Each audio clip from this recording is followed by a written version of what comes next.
20 খানা সহিহ হাদিস আছে সিয়াই সিত্তার মধ্যে, যেখানে নবীজি বলছেন জুরুল কুবুরা, তোমরা কবর এবং মাজার জিয়ারত করো, মা কবর এবং মাজার জিয়ারত করো। আমার নবী, আপনার নবী, দয়ার নবী, মায়ার নবী, বায়ান নবী নিজেই কবর জিয়ারত করতেন। জোরে বলেন সুবহানাল্লাহ। নবীজি নিজেই কবর জিয়ারত করতেন, মানে হলো এই যে কবর জিয়ারত করাটা হলো সুন্নত, এটাকে বেদাত বলা যাবে না। নবীজি সাল্লাল্লাহু আলাইহি ওয়াসাল্লাম কতদিন কবর জিয়ারত করতেন, কতবার করতেন? তো নবীজি সাল্লাল্লাহু আলাইহি ওয়াসাল্লামের কবর জিয়ারত প্রসঙ্গে আম্মা জান আয়েশা সিদ্দিকা রাদিয়াল্লাহু তাআলা আনহা বলেন, হাদিসটি লিপিবদ্ধ আছে সহিহ মুসলিম শরীফ জিল নাম্বার 1 পেজ নাম্বার 314 এর মধ্যে, লাইন নাম্বার 13 14 এর মধ্যে। সেম হাদিস কানে লিপিবদ্ধ আছে সুনানে নাসাই জিল নাম্বার 1 পেজ নাম্বার 221 এর মধ্যে। আম্মা জান আয়েশা সিদ্দিকা রাদিয়াল্লাহু তাআলা আনহা বলেন, আমার নবী, আপনার নবী, দয়ার নবী, মায়ার নবী বছরে একবার নয়, মাসে একবার নয়, সপ্তাহে একবার নয়, বরং আমার নবী প্রত্যেক দিন মদিনার কবরস্থান জান্নাতুল বাকিতে গিয়ে কবর জিয়ারত করতেন। জোরে বলেন সুবহানাল্লাহ। প্রত্যেক দিন নবীজি সাল্লাল্লাহু আলাইহি ওয়াসাল্লাম কবর জিয়ারত করতেন। এই জন্য আমি বলবো যে কবরস্থান ভালো করেছেন, বেশি বেশি করে বাপ মা মারা গেছে কবর জিয়ারত করবেন, দাদা দাদি মারা গেছে কবর জিয়ারত করবেন। এবার আমার একটা প্রশ্ন ছোট্ট করে, আচ্ছা যখন আপনারা কবর জিয়ারতে যান, তো কবর জিয়ারতে কাকে কাকে সঙ্গে নিয়ে যান ভাই? মৌলভী সাহেবকে নিয়ে যান, হাজি সাহেবকে নিয়ে যান, নামাজিকে নিয়ে যান, দু চারটা ভাই বন্ধু আর চাচা দেরকে নিয়ে যান, তোর সঙ্গে আপনার ভাবিকেও নিয়ে যান, ভাবিকে, আচ্ছা বোনকে নিয়ে যান, আচ্ছা বিবিকে তো নিয়ে যান অবশ্যই, বোনকে বিবিকে জি, আচ্ছা পতিনকে তো নিয়ে যান, পতিনকেও নিয়ে যান না, মেয়েদেরকে নিয়ে যান না, কেন কেন নিয়ে যান না? দাদু বলছে যে মেয়ে ছেলে আবার যায় নাকি? হ্যাঁ কেন কেন যায় না আপনার দিকে? মেয়ে ছেলেরা মসজিদ পর্যন্ত চলে গেল, এখন মসজিদও নামাজ পড়তে শুরু করেছে অনেকগুলো জায়গায়, হচ্ছে কিনা? আচ্ছা মহিলাদেরকে কবরস্থানে নিয়ে যান না কেন? উত্তরটা যদিও আপনারা দিতে পারছেন না, কিন্তু আপনার মাইন্ডে আছে যে মহিলাদেরকে কবর জিয়ারতে যেতে হয় না, এটা কিন্তু সবাই জানে। হ্যাঁ, কবরস্থানে যেতে হয় না বা কবর জিয়ারতে আমরা নিয়ে যাই না, কারণ ওটা মহিলাদের জন্য নিষেধ, এটাই মাথায় আছে না, এই জন্য তো নিয়ে যান না। এবার আমি আপনাকে প্রশ্ন করতে চাই, আপনারা সুন্নি মুসলমান না? মাজার মানেন, ওলি মানেন, পীর ধরেন? প্রশ্ন করা হয়েছে একটা, পীর ধরা যাবে কি যাবে না, জরুরি কি জরুরি নয়, ইনশাআল্লাহ আলোচনা করব। বায়াত গ্রহণ করা জরুরি কি জরুরি নয়, আলোচনা করব ইনশাআল্লাহ তাআলা। আমি বলছি আপনারা মাজারে যান, আপনার পীর সাহেবের ওখানে যান, দরবারে যান, মুসলমান আপনাকে বলতে চাই আপনি কবরস্থানে যাচ্ছেন না, কবরস্থানে মহিলাদেরকে নিয়ে যাচ্ছেন না মুসলমান। এবার প্রশ্ন হলো, একটা মহিলার বাপ, নিজের বাপ ইন্তেকাল করে কবরস্থ হয়েছে, কিন্তু ওই মহিলাটাকে নিজের বাপের কবর জিয়ারতে আপনি নিয়ে যাচ্ছেন না। নিজের ভাই ইন্তেকাল করেছে, নিজের ভাইয়ের কবর জিয়ারতে আপনি নিয়ে যাচ্ছেন না। নিজের স্বামী ইন্তেকাল করেছে, নিজের পুরুষ ইন্তেকাল করেছে, স্বামী ইন্তেকাল করেছে, তার কবর জিয়ারতে আপনি নিয়ে যাচ্ছেন না। তো যদি একটি মেয়ে নিজের ভাইয়ের কবর জিয়ারতে না যেতে পারে, একটি মেয়ে নিজের স্বামীর কবর জিয়ারতে না যেতে পারে, একটি মেয়ে নিজের দাদুর কবর জিয়ারতে না যেতে পারে, একটি মেয়ে নিজের বাবার কবরে জিয়ারত করতে না যেতে পারে, তাহলে একটি মেয়ে পরপুরুষ কোন পীর বা ওলির মাজারে যেতে পারবে? পারবে? এটাও তো লজিক লাগানো উচিত ছিল যে একটা মেয়ে যদি নিজের স্বামী, নিজের পুরুষের কবর জিয়ারত না করতে পারে, পীর যতই বড় হয়ে যাক না কেন, ওলি যতই বড় হয়ে যাক না কেন, নিজের পুরুষ হতে পারে, ওটা পরপুরুষই থাকবে। সম্মানিত মুসলিম সমাজ, পরপুরুষ, পীর পরপুরুষ, এই জন্য তো পীরের গা স্পর্শ মহিলারা করতে পারবে? পীরের গা স্পর্শ করে চুম্মু খাওয়া জায়েজ আছে মহিলাদের জন্য? মহিলাদেরকে পীরের আপনার হাত পা দাবানো কি জায়েজ আছে? পীরের হাত চুম্বন করা কি জায়েজ আছে? পীরের কাছে গিয়ে আপনার একসঙ্গে লাইট বন্ধ করে আল্লাহুর জিকির করা কি জায়েজ আছে? চেহারা ওপেন করে মহিলারা পীরের কাছে গিয়ে গল্প করা কি জায়েজ আছে? এগুলো সব হারাম, সব হারাম। মহিলারা পীরের হাত পা স্পর্শ করতে পারবে, তবে হ্যাঁ নিজের বাপ যদি পীর হয়, নিজের স্বামী যদি হয়, তো স্বামী হিসাবে পারবে, সমস্যা নেই। বাপ হিসাবে পারবে, সমস্যা নাই, কথা বুঝতে পারছেন না? কিন্তু পর পুরুষ কোন পীরের কাছে গিয়ে, আজকে বর্তমান অনেকগুলো ভণ্ড পীর আছে বাপ, অনেকগুলো না, অধিকাংশটাই হলো, অধিকাংশ পীরেরাই হলো ভণ্ড। অনেকগুলো বললে ভুল হবে, অধিকাংশ পীরেরাই, জোরে বলুন না। আপনারা পীর মানেন কি মানেন না? সঠিক পীর না ভণ্ড পীর? পীর কা দামান, সঠিক পীর কা দামান আর ভণ্ড পীর কা দামান नहीं ধরেंगे, কি বলেंगे? नहीं ধরেंगे, ধরতে ধরবই না। হ্যাঁ, যাই হোক, ইসলাম বলতেটা চাচ্ছিলাম, তাহলে পীরের মাজারে মহিলারা যেতে পারবে না, এটাতে আমরা কি একমত হতে পারলাম? মুসলমান, এটাই হলো সঠিক মত। তাছাড়া হাদিস শরীফের মধ্যে আছে, কি আছে হাদিসটাও শুনে নেন। সুনান ইবনে মাজার মধ্যে 3খানা হাদিস, সুনান আবু দাউদের মধ্যে 1খানা হাদিস, সুনান তিরমিজির মধ্যে আরেকখানা হাদিস, সিয়াই সিত্তার মধ্যে টোটাল 5খানা হাদিস। হযরত আব্দুল্লাহ বিন উমর, হযরত আবু হুরায়রা, আব্দুল্লাহ বিন আব্বাস রাদিয়াল্লাহু তাআলা আনহুম তিনজন সাহাবী বলেন, লানা রাসূলুল্লাহ সাল্লাল্লাহু আলাইহি ওয়াসাল্লাম যুবরাতিল কুবুর আও যায়রাতিল কুবুর, নবীজি সাল্লাল্লাহু আলাইহি ওয়াসাল্লাম সেই মহিলাদের প্রতি অভিশাপ এবং লানত বর্ষণ করেছেন যেই মহিলারা বাড়ি থেকে বের হয়ে কোন মাজার জিয়ারতে যায়। কথা বুঝতে পারছেন না?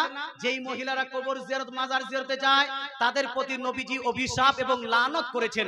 এই জন্য মহিলাদেরকে মাজার কবরে নিয়ে যাবেন না। আচ্ছা, মহিলাদেরকে ঈদগাহে নিয়ে যাবেন, মসজিদে নিয়ে যাবেন, এই টপিকটা আলোচনা করলে কি আপনাদের সমস্যা আছে? সমস্যা থাকলে আমি বলবো না। মুসলমান, ঈদে মিলাদুন নবী নিয়ে আলোচনা করব, বাস আর 10 থেকে 15 মিনিট এগুলো আলোচনা হয়ে তারপর ঈদে মিলাদুন নবী সম্পূর্ণ আলোচনা হবে ইনশাআল্লাহ তাআলা। একবার দরুদ শরীফ পড়ি, আল্লাহুম্মা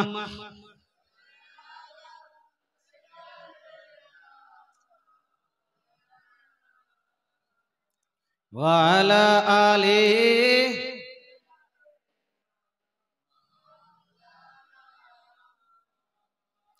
সম্মানিত মুসলিম সমাজ, আমরা মসজিদে গিয়ে নামাজ পড়ি কেন? এর উত্তরটা কি? এর উত্তরটা হলো, বাড়িতে বা অন্যান্য জায়গাতে নামাজ পড়া অপেক্ষা মসজিদে গিয়ে নামাজ পড়লে বেশি নেকি পাওয়া যায়, এটাই তো? আচ্ছা, আমরা মসজিদে যাই কেন? দ্বিতীয় উত্তর, দ্বিতীয় উত্তরটা হলো, মসজিদে জামাত চলে। মসজিদে কি চলে?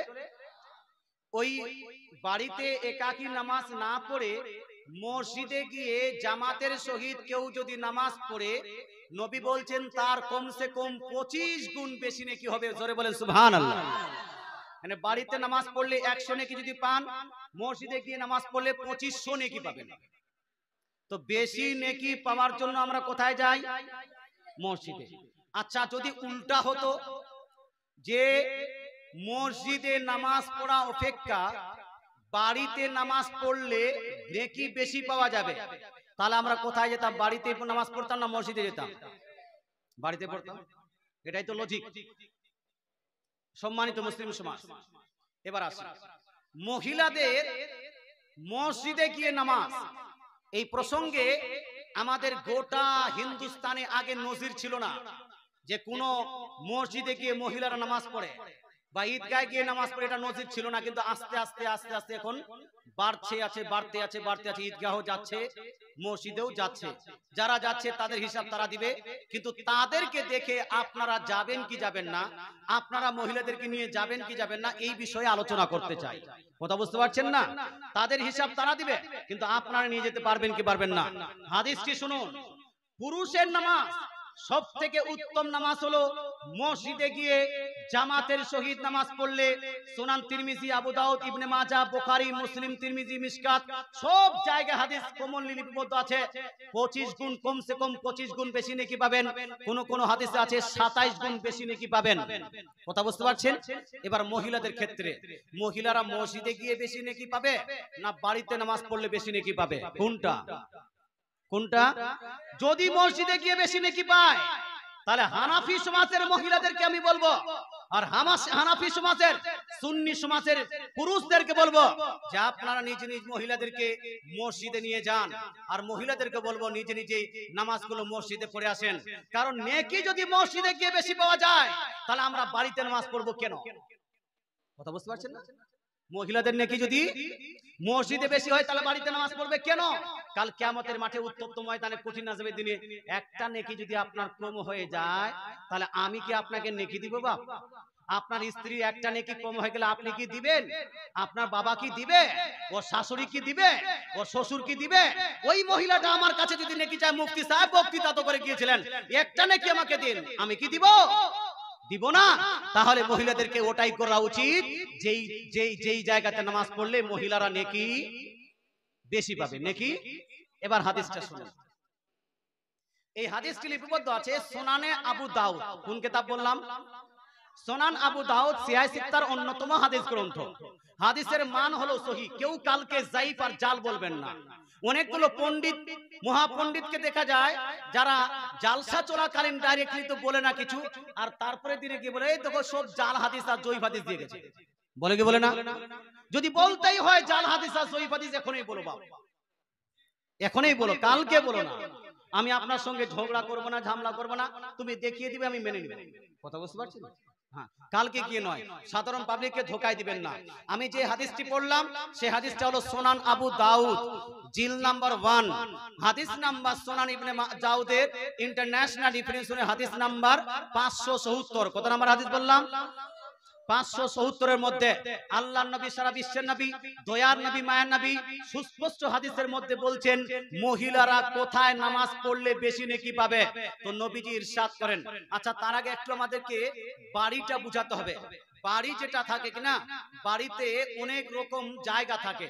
একটা থাকে সাধারণত একটা ডাইনিং ঘর, ডাইনিং থাকে না, ওটা হলো সর্বসাধারণ ইউজেবল, সবাই ইউজ করে ওই জায়গাটাকে।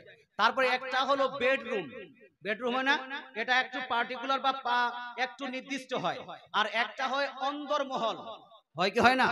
আগের যুগে মাটির বাড়ি হতো, অন্দরমহল করতো, একদম ছোট্ট করে নিচে করে বাড়ি ঘর করতো, সম্পদ ধন সম্পদ রাখার জন্য। করে কি করে না? করে। তাহলে একটা হলো সাধারণ আপনার ডাইনিং, সাধারণ রুম, একটা হলো খাস রুম, আর একটা হলো অন্দরমহল। এটা নবীর জামানাও ছিল। নবীজি সাল্লাল্লাহু আলাইহি ওয়াসাল্লাম ইরশাদ করেন, সুনান আবু দাউদ জিল নাম্বার 1, হাদিস নাম্বার কত বললাম? জোরে বলুন। 570 এর মধ্যে আমার নবী বলছেন, সলাতুল মারআতি ফি বাইতিহা আফজালু মিন সলাতিহা ফি হুজরাতিহা ওয়া সলাতুহা ফি মাখদাইহা আফজালু মিন সলাতিহা ফি বাইতিহা। নবীজি বলছেন যে একজন মহিলার নির্দিষ্ট রুমে নামাজ পড়া, মহিলাটির নির্দিষ্ট রুমে নামাজ পড়া ও নির্দিষ্ট সাধারণ রুমে নামাজ পড়া অপেক্ষা বেশি নেকির কাজ। বলেন সুবহানাল্লাহ।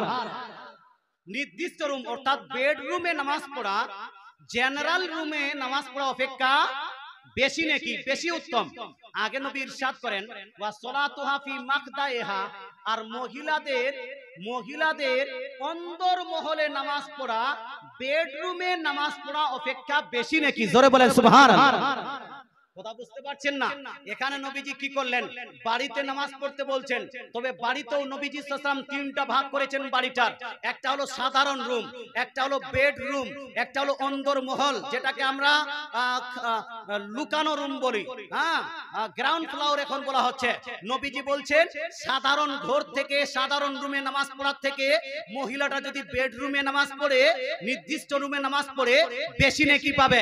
আর ওই মহিলাটা যদি বেডরুমে নামাজ না পড়ে, অন্দরমহলে যদি নামাজ পড়ে, তাহলে বেশি নেকি পাবে। মহিলারা কোথায় নামাজ পড়লে বেশি নেকি পায়? এজন্য বাড়িতে না মসজিদে? বাড়িতে না মসজিদে? বাড়িতে কি ওপেন জায়গায় না লুকানো জায়গায়? কোনটা? আরো কিছু হাদিস শুনুন। ইমাম আহমদ বিন হাম্বল মুসনাদে আহমদ, হাদিস গ্রন্থ মুসনাদে আহমদের মধ্যে হাদিস নকল করেছেন। হাদিস নাম্বার 25331 এর মধ্যে আহমদ বিন হাম্বল রাদিয়াল্লাহু তাআলা বলেন, আমার নবী, আপনার নবী, দয়ার নবী, মায়ার নবী ইরশাদ করেছেন, সালাত আপনার খায়রু সালাতিন নিসা ফি কারি বুয়ুতিহিন্না ওয়া ফি হাদিসিন খায়রু মাসাজিদিন নিসা কারু বুয়ুতিহিন্না।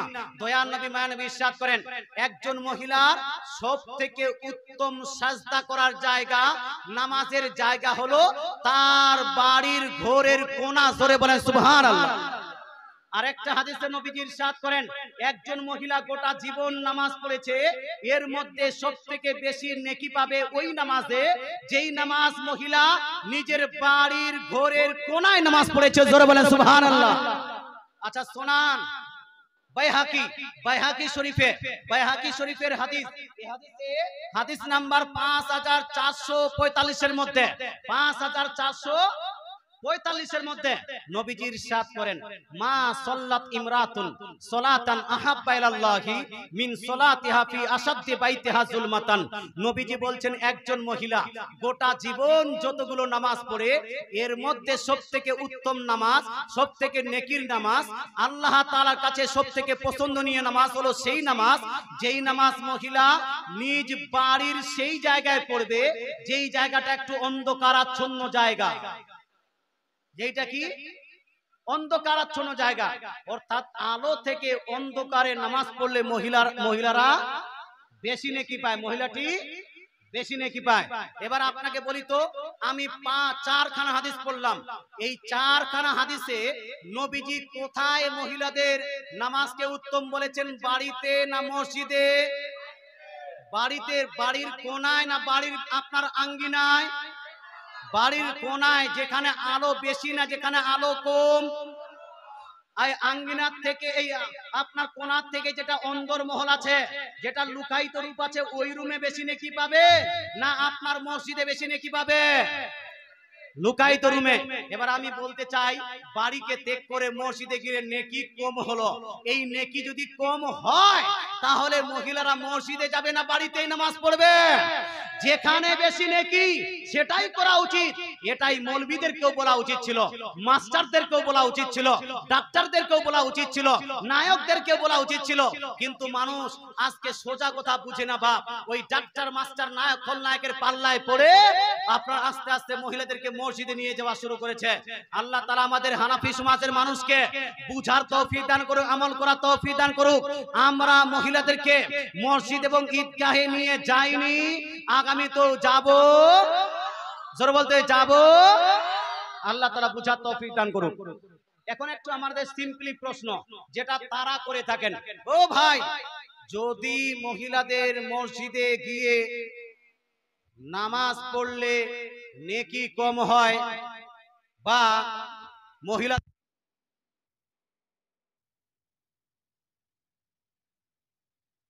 দেনা মাওলানা মুহাম্মদ ওয়ালা ওয়ালি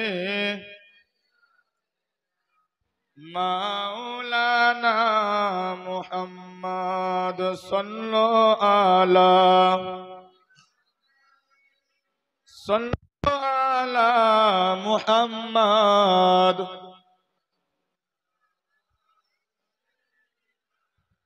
पाक नामे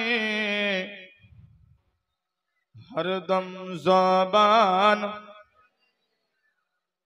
शाफिआना अल्लाहुम्मा सल्ले अला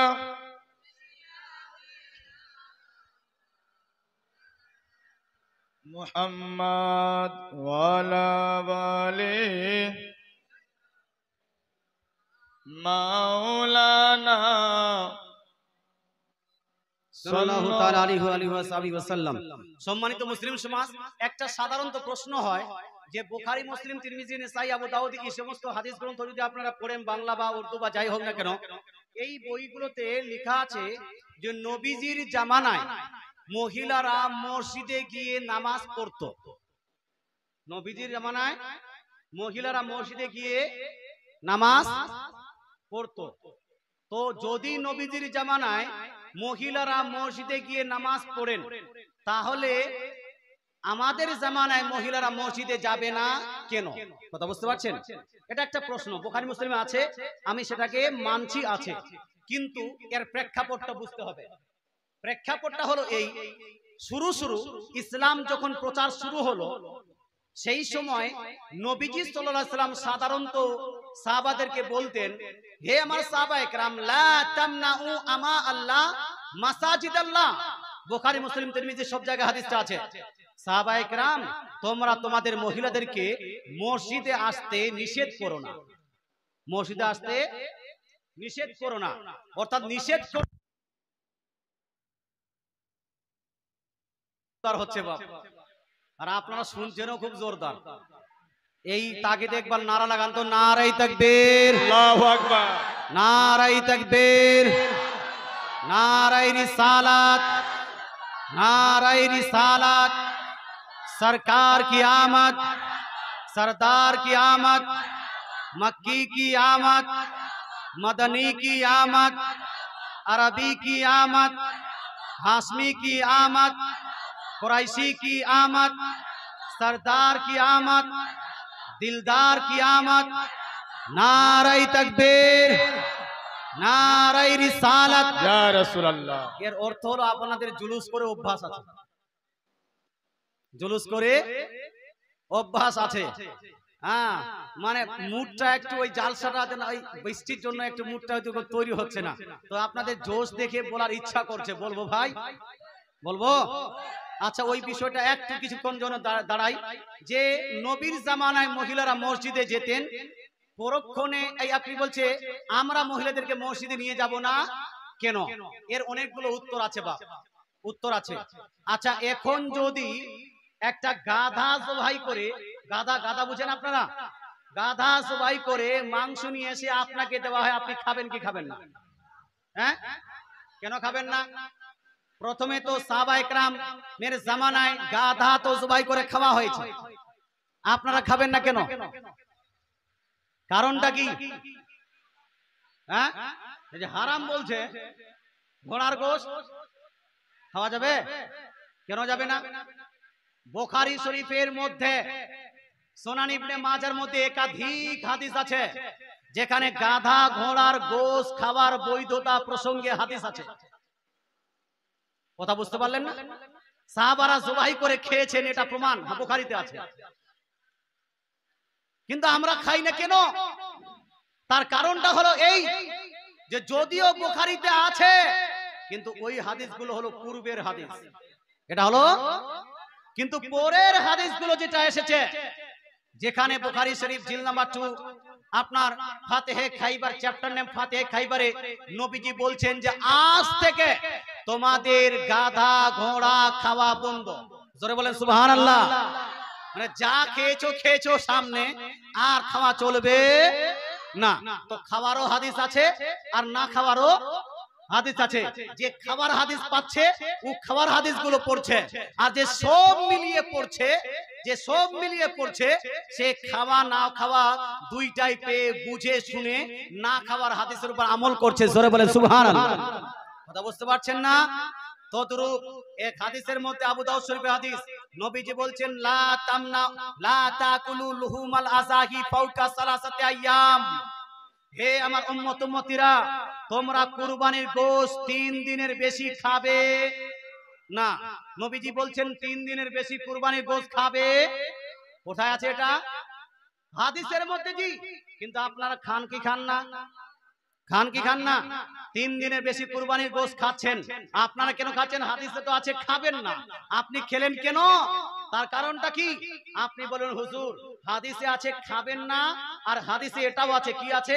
নবীজি সাল্লাল্লাহু আলাইহি ওয়াসাল্লাম ইরশাদ করেন, সহিহ মুসলিম শরীফ প্রথম খণ্ড পৃষ্ঠা নাম্বার 313 এর মধ্যে, সুনানে নাসাই জিল নাম্বার 1 পেজ নাম্বার 221 এর মধ্যে আল্লাহর নবী ইরশাদ করেন, নাহাইতুকুম আন লুহুমিল আযাহি ফাওকা সালাসাতি আইয়াম ফামসিকু মা বাদালাকুম। হে আমার উম্মত উম্মতিরা, তোমাদেরকে আমি পূর্বে কুরবানির গোশত 3 দিনের বেশি খেতে নিষেধ করেছিলাম, কিন্তু আজ থেকে যতদিন পারো কুরবানির গোশত খেতেও পারো, রাখতেও পারো। জোরে বলেন সুবহানাল্লাহ। তো খাবারও হাদিস আছে, 3 দিনের বেশি খাবারও হাদিস আছে, আর না খাওয়ারও হাদিস আছে। আমল করব কোনটা? যেটা পরের হাদিস, যেটা হলো পরের হাদিস, পরেরটা হলো খাবার হাদিস। এই জন্য খাবারের হাদিসটার উপর আমল করব।